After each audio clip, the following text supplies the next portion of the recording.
جی السلام علیکم ورحمۃ اللہ وبرکاتہ میرے پیارے ساتھیوں، کیسے ہیں آپ سب؟ رمضان کا آج 11واں روزہ ہے، جیسا کہ میں آپ کو بتا رہی تھی۔ ہم پڑھ رہے تھے سورہ آل عمران کی آیت نمبر 14، جس میں نے آپ کو بتایا تھا کہ اللہ تعالیٰ نے کچھ چیزوں کی اٹریکشن انسان میں ڈال دی ہے۔ اس میں ان کی خواہشات ہوتی ہیں، کس چیز کی؟ عورتوں کی، بیٹوں کی، ڈھیروں خزانوں کی، سونے کی، چاندی کی، نشان لگے ہوئے گھوڑوں کی، جانوروں کی، اور کھیتی کی یعنی لینڈز کی۔ جیسے لوگ لینڈ لارڈز بنے ہوتے ہیں نا آج کل، اپنی چیزیں فصلیں اگا کے پیسہ کماتے ہیں۔ تو یہ ان چیزوں کی جو ہے نا خواہشات اللہ تعالیٰ نے انسان کے اندر ڈال دی ہے۔ لیکن ہمیں کیا کرنا چاہیے؟ کیا ان خواہشات کے پیچھے اپنی زندگی تباہ کرنی چاہیے؟ کیا رونا چاہیے ہمیں؟ یہ چاہیے، یہ چاہیے، یہ چاہیے، ہر وقت شکوے شکایتیں اللہ سے، لوگوں سے حسد؟ نہیں کرنا۔ کیا ہے؟ ذالک متاع الحیات الدنیا، یہ صرف دنیا کی زندگی کا فائدہ ہے۔ ان چیزوں کا آخرت میں کوئی فائدہ نہیں ہے۔ آخرت میں ان چیزوں کا ہمارے ساتھ سخت حساب ہوگا۔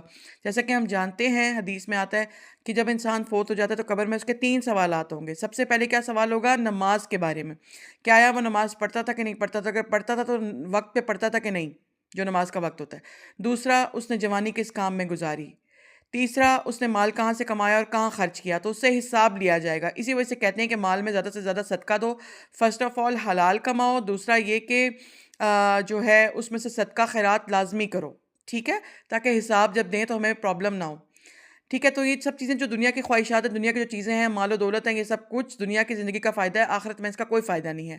ہاں، اگر ایک حدیث میں آتا ہے کہ رشک کرتا ہے اللہ تعالیٰ 2 شخصوں پہ، ایک اس پہ جو دن رات قرآن کی تلاوت کرے، اور دوسرا شخص جس کو اللہ نے مال دیا ہو، وہ دن رات غریبوں میں، مساکین میں خرچ کرے۔ تو ایسے لوگ رشک کے قابل ہیں، ایسے لوگوں کو اس کے مال کا آخرت میں بھی فائدہ ہوگا۔ واللہ عندہ حسن المآب، اور اللہ تعالیٰ کے پاس جو ہے نا بہترین ٹھکانہ ہے آخرت میں۔ بہترین ٹھکانہ کب ہوگا؟ جب ہم ان مال و دولت کی حرص زیادہ نہ کریں، حسد نہ کریں، جو اللہ نے دیا اس پہ شکر ادا کریں، اس سے صدقہ خیرات کریں، غریبوں کی مدد کریں، دین کے کام پہ خرچ کریں، اپنی موت کے بعد کے لیے صدقہ جاریہ کے لیے کچھ نہ کچھ مال، کوئی چیزیں ڈونیٹ کریں۔ امید کرتی ہوں آج کا لیسن آپ کو سمجھ کے آ گیا ہوگا۔ چینل کو سبسکرائب کریں اور شیئر کریں، اور مجھے سپورٹ کریں، اور دین کے کام میں شامل ہو جائیں۔ جزاک اللہ خیرن کثیر فی سبیل اللہ۔